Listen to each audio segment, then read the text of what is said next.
Hey everybody, I am so excited that you're here. Welcome to the Multifamily Legacy Podcast. I have a great podcast because today I have my lovely wife here, and so it's going to be really exciting. And we're going to go over a topic I think that I'm passionate about it, but honestly I think Shelley's more passionate than I am about it. And so it's going to be, it's really, we're going to talk about like what it means to be a supportive spouse. And so, Shelley, just introduce yourself to everybody, and let's kind of go from there. Well, first and foremost, I am not comfortable sitting here in front of a camera. I'm more of the behind the supportive type of scene woman. And yeah, I think it's a topic that it interests a lot of people. And, you know, it takes some grit, it takes a lot of commitment, it takes a lot of faith to be a supportive spouse.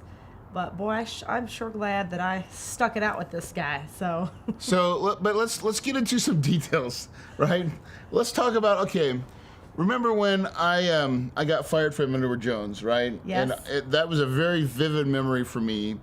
And Mine too. Huh? Me too. Yeah, and I having to come home and like explain what had happened and all that stuff. Let's just talk about like what was going through your mind when I'm sitting there telling you like my thought process and what I wanted to do.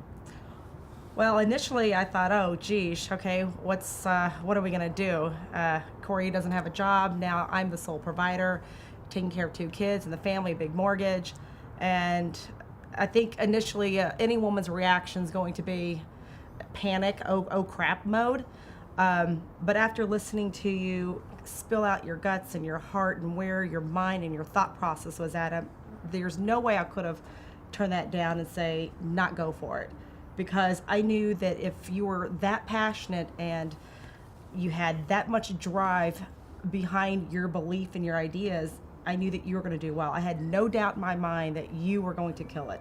I didn't know how you were going to do it. I'm like, babe, what do you know?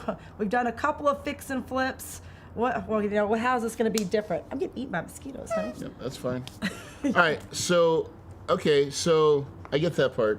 Right? But let's talk about like ongoing. Like, so what did you see? Like, I mean, talk about all the stuff that like really goes through, like as you watch me work, as you watch me go through this process. Like, talk to that. Yeah, I mean, it's. How do you think most women feel like when they see someone working a crap ton of hours? Like, you watch me work a crap ton of hours in the beginning. Absolutely. So I think initially a lot of women are going to feel, or spouses, not just the women. There are a lot of women entrepreneurs, and I think that your spouse or your partner is going to feel like, oh my gosh, they're working so much, but there's nothing coming from it. There's no reward. There's no dividends. You're still, I think I'm just speaking for myself, I think for women want one thing, and that's security. I think that's safe to say that. Security, peace of mind, that everything is going to be taken care of. And so once that's ripped away, that's where faith comes in and belief. And I really had to, it wasn't easy. We're finally getting somewhere. This is yeah. where I want to get. This is the deep stuff, like the dark stuff. It's like dark. the dark arts. It is the dark arts. I think that my love for you, my commitment towards you, and my faith in you outweighed those insecurities. Does that make sense? Right. So, and how did I put deposits into that faith?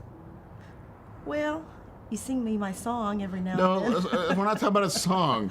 We're talking about the work that I did.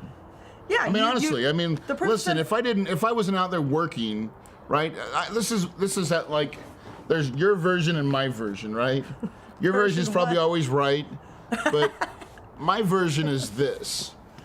When you start something new, okay, it takes an insane amount of work, right? No, I mean, of focus. Of if I didn't see you focused and get up, first one to rise and the last one to go to bed, and you weren't hustling, I would be worried. Correct. Right? And so because you were relentless, I mean, dude was relentless. I mean, there were multiple days, many days, and even to this day, I would find Corey working in the office 2-3 o'clock in the morning, and I'll text. I'm like, what are you doing? And the thought has crossed my mind every so often. I'm like, oh my God, maybe he had a heart attack downstairs. Maybe we should get up in the middle of the night and check on him. But you'd always text back, I'm working, babe. I'll be in bed soon. And in those moments, it makes me very, very proud to see that your work ethic is so strong and that you do this because you love it so much, but because you want to provide and you want to do what's best for our family. So it's safe to say a lot of times you may not have the fruits. Correct. But if you show the effort, that a supportive spouse could take that, look at that and say, that's my man or that's my woman, right? Out there hustling, making it happen. Now, making it happen though, I mean, there was times when I made mistakes. Let's talk about I made mistakes, like financial mistakes, money mistakes, right? And how do you get through that? It's not easy. It really isn't. I mean, again, I think you really have to dig deep and just put your trust and put your faith and belief. I mean, my belief in you was so strong, and my commitment towards you was so strong. Again, I think it outweighed all of those doubts. But going back, if you hadn't put in the work or given me those reassurance, because there are days where I'm like, Corey, are you sure? Are we, what are you doing? And sometimes today I'm like, hey, what are you doing? And you're like, I got this. And I think it is a lot of trust. And if your partner is struggling with that, then I think as a couple you have to work through that. And there are times where we've had to do that too, where we work through it. All the time. All the time. So, okay. Not only do you have to work through those things, but the other part of that too is sometimes I always say, like, the focus that it takes, and I've talked about this throughout all my podcasts, is like that intense focus, right? The multifamily game, once we've got into it, right, it's a lot less, once you start getting there, it's not as difficult, right? But initially, that initial inertia is a lot of work, right? And so it is not abnormal for you to work really hard, right? And so I don't want there to be any like when I say the cash flow life, right, and living that legacy, like that's what we're doing today. But it's not what we did when we started. No, I mean, I had to step up as a spouse and make sure that I was providing enough income, cutting back on our expenses, doing the things right to run our home. Let's talk about something that we did. Okay, this is a good segue. So I'm going to tell you, there was times in our life when we were out starting to do real estate that we did a move that I think most people would look, if they were looking out and looking in on us and say, oh my God, they are absolutely, what are they doing, right? Yeah, what are you nuts? We moved out of our house. We read Dave Ramsey, and we're like, hey, we want to get out of debt. What's on the table? And we said everything's on the table. Right. Right? And we moved out of this house and moved in with your sister. We moved out. We moved out of this home for 9 months. For 9 months. Like, that's no joke. And we rented this home out and cash flowed on this home. But during those 9 months, we sacrificed. We made sure that everything was paid for, because there was a time in our life before real estate, this is when we were in real estate. I was a financial advisor. I was in real estate, but like I was just starting out, and we had to make sacrifices, even though, and it was funny because I remember I'm going to work, like I'm working, and we're at your sister's, and everybody's kind of watching. What's Corey doing, right? Right. And yet I'm always busy. They're like, he's making money. He just made, Yeah, he's busy. 30,000 off this fix and flip. Like, what? Why are you moving out of your home? And I think that, as a couple, you have to make some tough choices to put you in a position where you can get ahead.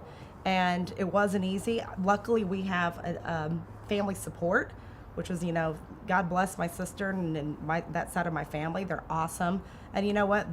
They've lived with us for a time or two. And, thank God we have family that can do that. But yeah, I mean, that was really tough. Moving out of our home, and It was super uncomfortable. yeah, it was I mean, uncomfortable. we had to move all our furniture. And- We did we fully moved and like lived in a room. Yeah. The kids that was lived. it. The kids lived with their cousins and shared a room with their cousins. Corey and I had a little room, and we just made it work. But I will tell you, on the I think we lied to our neighbors. Initially? Because hey, man, let's be real. It was kind of like a having humbling to eat crow experience. Yeah. to say we're moving out of our house. Yeah. But then, once we got confidence in and we knew why we were doing it, I think we did, and we just said, hey, listen, we're doing this. We're not making any apologies for what we're doing, and we're doing it. And so because of that, actually our neighbors just like, well, that's the Petersons. Like, yeah, that's crazy, but yeah, good for them. Yeah, and welcome back. Boy, they sure did miss us. But when we came back home, it was nice, wasn't it? It was really nice. It was nice unpacking all of our old stuff, and it makes you. I had a garage again. All right, so we moved out of our house, moved back in, right? That was like a unique experience. I don't think a lot of people can say like they've done that, right? Right. Right. So now let's kind of fast forward into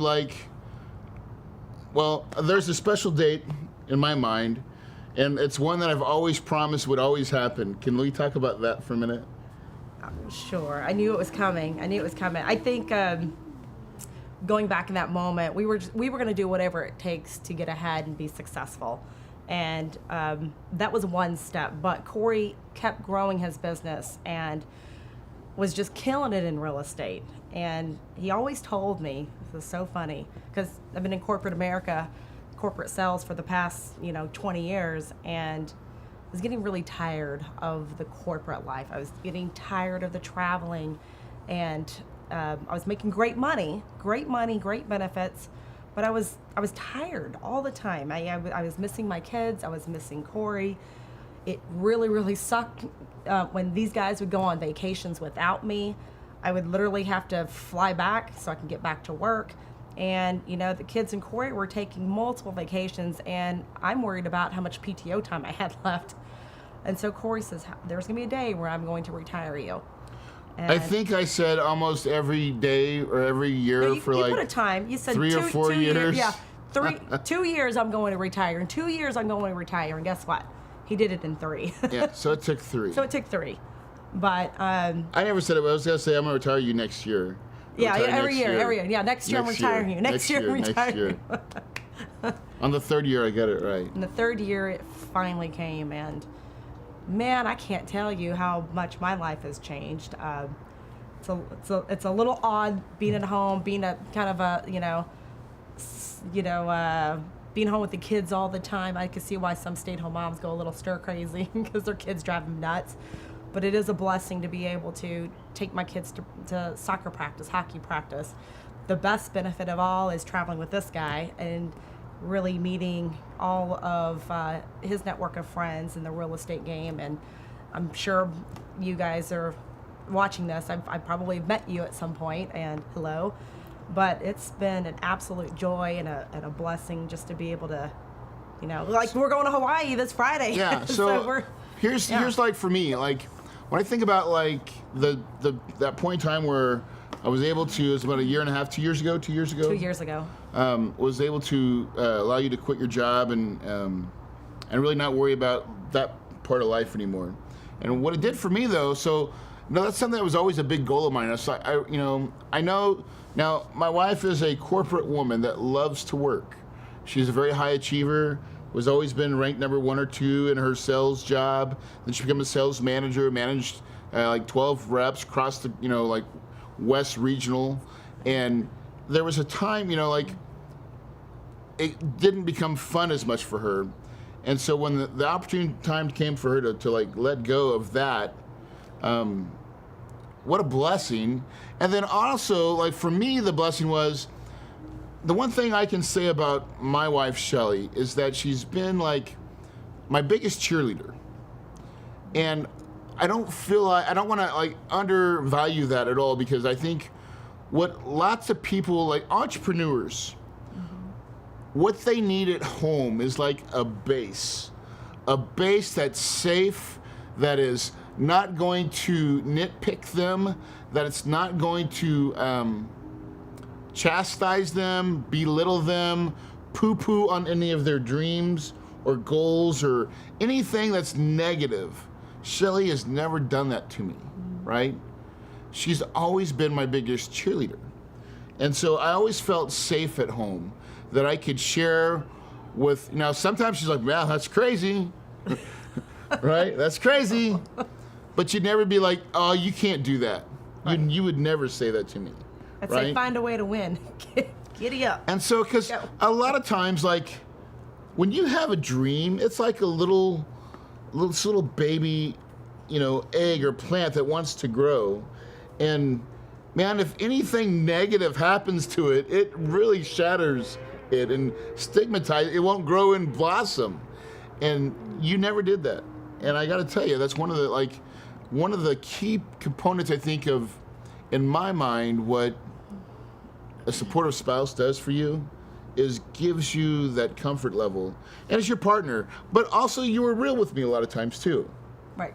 And I think what folks are going to find too is the balance. So if you don't mind, do you want to talk about the balance? Because there are a lot of times where Corey would work so much that he wasn't present. Meaning, we're at the dinner table and dude's on his phone. I'm like, "Hey, dinner, let's focus on the kids." And I know that can be challenging at times because you get so focused in building your business. You got things going on. You have a closing. You got things that are imperative that you have to get done.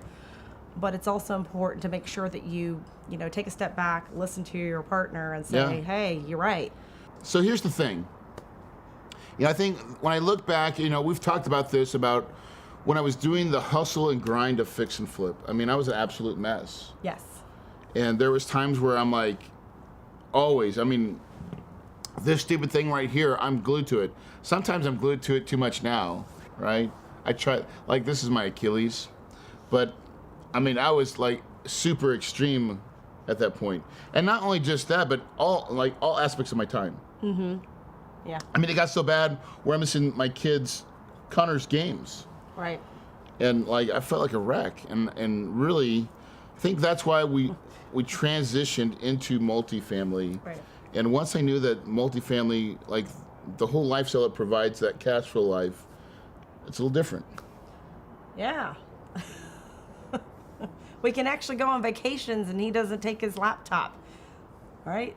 I still take it, but yeah, but I'm not consumed by it. But you're present. Like, there's no deals going on. So the great thing about multifamily is, like, right now I'm in a deal. So I'm in a $12.7 million deal. So between now and December 15th, it's got to take some of my time.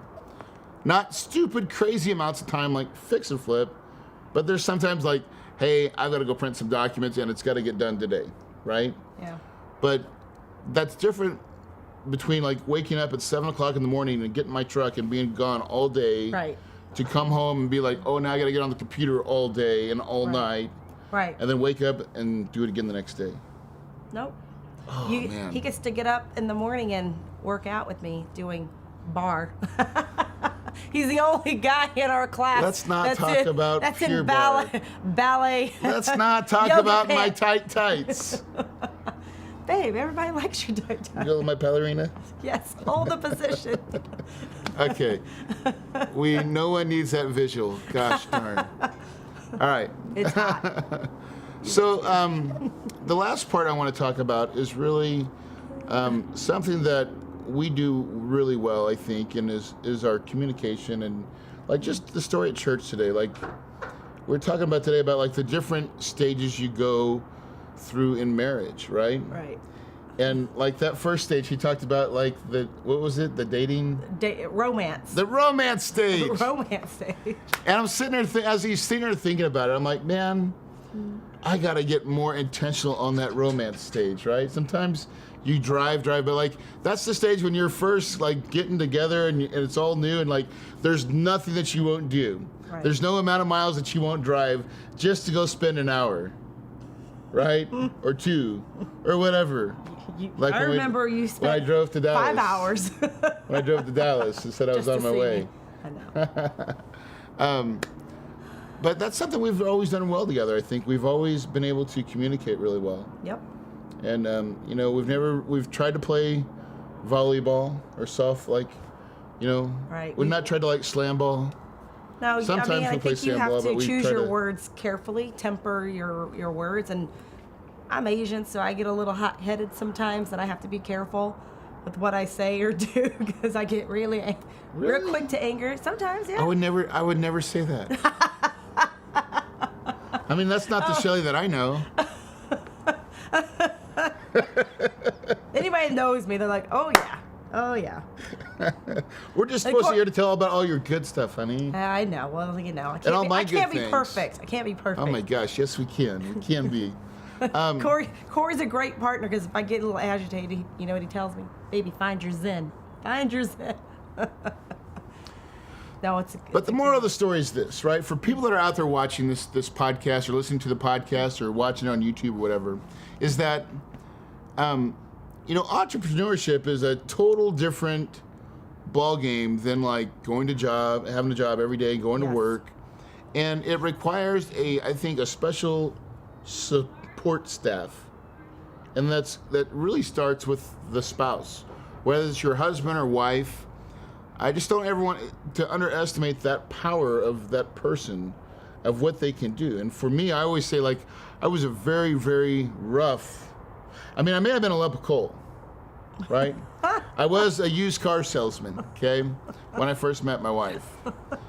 And somehow she saw a rough diamond. I felt like a lump of coal. You saw a rough diamond. Okay? I've always seen a diamond. There was a lot of pressure there, I guess, that made us me. Always seen a diamond. But what I always equate Shelley to is my polisher, right? She polished my diamond, me, with like her words of praise, her songs of encouragement, her words of endearment. She was always the one that just watered my soul and fed me and just said, you're my man. You're the person that I choose. And I know you can. I know you can do it. Just keep on doing what you're doing. Don't give up. Don't quit. And as she kicked me out the door, I said, go get them, right? Yep. And for me, and I think most entrepreneurs out there, that's what we need. So here's the thing, Shell. I think the reason that we work, the true reason that we've worked is because we decided to do life together, and we decided to not make excuses, to support each other, Right. and really just in my mind, what we did was commit to each other, right? And being a supportive spouse is really the best thing that you've ever could have done for me. So for everybody out there that's listening right now, and the one thing we've done well is you've been a very supportive spouse to me. But if someone is listening to this podcast right now, and you feel like maybe you need to play this for your spouse, or what would you tell them? What would you tell them right now? I think the two most important things is, one, just stay committed, right? And secondly, have belief, have faith that your partner can do it. If there's any shred of disbelief that you have in your spouse or in your partner, you don't have to say it. It will come across in your tone, your body language. I think that's very important. I believe in the depths of my soul that Corey is a rock star. I know he is destined to do awesome, great things. And what's scary is I know he's just getting started. But I don't think Corey has ever felt a shred of doubt from me. He knows that I've always been faithful, and I've been committed throughout his whole journey from day one. You've allowed me to fail and not hold me to the fire. Right. Right. And I've made mistakes. I've never made game-changing mistakes, but I've made mistakes. I think I've never thrown that back in his face. Remember last year when you did that fix and flip? That was a big failure.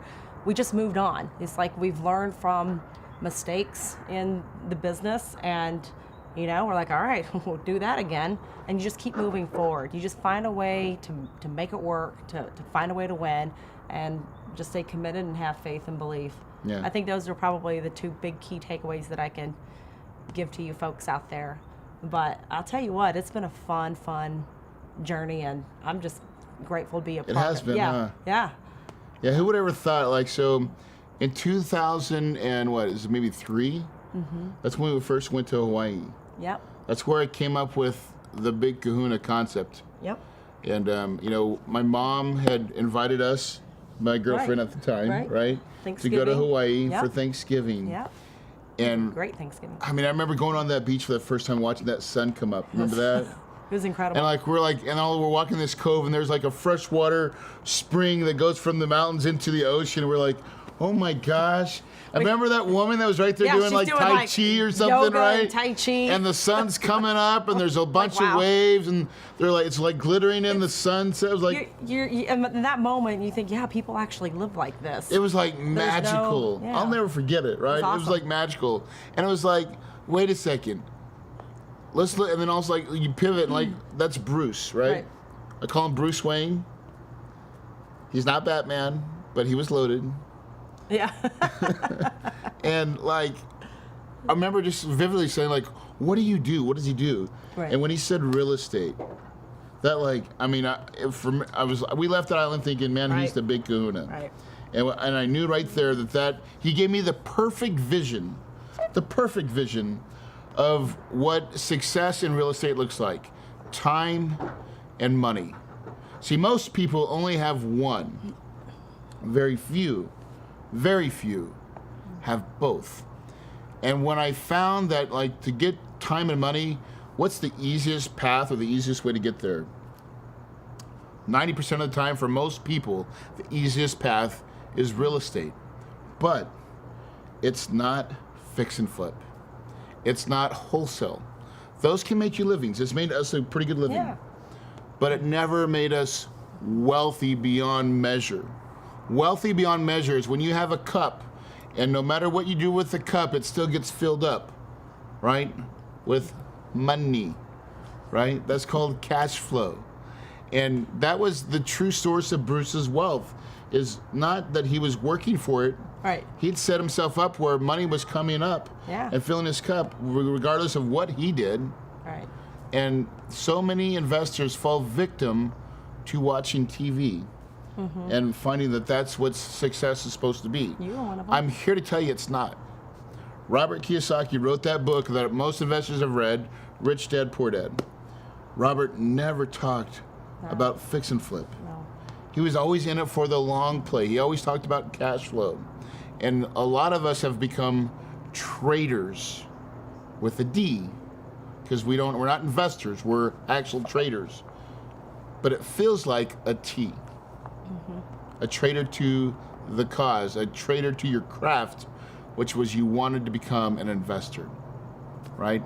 To become an investor, a true investor, is with multifamily apartments. So thank you guys so much for listening to this episode. Hopefully you got a lot out of it, honey. I'm so glad that you came and like stood out and ate it with all the mosquitoes with me. I'm like, can we go in now? We got the lights, like I can see them all on the lights, right? I just want to put my PJs on. Any last things, any last thoughts you want to say? No. Feel free to reach out to me if this is an area that you struggle with.